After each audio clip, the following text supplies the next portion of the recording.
কাতার বিশ্বকাপে হইচই ফেলে দিয়েছিল মরক্কো, কিন্তু যার নেপথ্যে দীর্ঘদিনের চেষ্টা আর পরিশ্রম।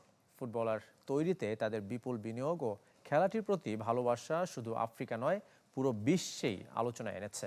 মরক্কোর রাজধানী রাবাতে মরক্কো ফুটবল সেন্টারের সুযোগ সুবিধা সে কথাই বলছে। মরক্কো থেকে ফিরে রেজওয়ানুজ্জামানের রিপোর্ট। নিশ্চিন্তে খান স্বাস্থ্যকর অল টাইম পান, অল টাইম হেলদি লাইফ। এক প্রান্তে আটলান্টিক, আরেক প্রান্তে ভূমধ্যসাগর। সৌন্দর্যে যেমন, ফুটবলেও তেমনি সমৃদ্ধ এক জনপদ মরক্কো। কাতার বিশ্বকাপে বিশ্বের মন জয় করেছিল হাকিমি, জিয়েশ, দিয়াজদের দল। খেলেছে সেমিফাইনাল। ইউরোপের ঠিক পাশে হওয়ায় দেশটির ফুটবল ইউরোপীয় ঘরানার। তবে ভূপ্রকৃতিগত কারণে বিশ্বকাপে অংশ নেয় আফ্রিকা মহাদেশ থেকে। সেদেশের ফুটবলার তৈরির সূতিকাগার হোম অফ মরক্কো খ্যাত এই ফুটবল সেন্টার ৩৫ হেক্টর জায়গার উপর যা নির্মিত। কি নেই সেখানে? ১১টি মাঠ, ইনডোর থেকে ফুটসাল, প্রাকৃতিক থেকে টার্ফ, সবই আছে। আধুনিক gymnasium, swimming pool, tennis court. আছে ৫টি আবাসিক স্থাপনা, যার একটি আবার ৫ তারকা মানের। যেখানে মরক্কো জাতীয় ফুটবল দল যেমন ক্যাম্প করে, ঠিক তেমনি সবশেষ ক্লাব বিশ্বকাপে যাওয়ার আগে রিয়াল মাদ্রিদে অনুশীলন করে গেছে।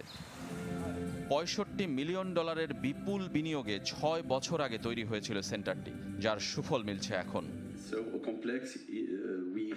পুরো স্থাপনা সরকারি মন্ত্রণালয়ের মাধ্যমে তৈরি করেছে। একটা ছোট্ট উদাহরণ দেই, 5টি হোটেলে 500 রুম আছে। ফুটবলাররা ৩৯,০০০ রাত্রি যাপন করেছে। সুতরাং বুঝতেই পারছেন কত বড় পরিসরে কাজ হয়। শুধু জাতীয় দল নয়, বয়সভিত্তিক দলের সারা বছরের অনুশীলন সুবিধা আছে এখানে। নারী দলের ক্যাম্পও হয়। অনূর্ধ্ব 13 ও 17 বয়স শ্রেণীতে সকাল বিকালে চলে ট্রেনিং।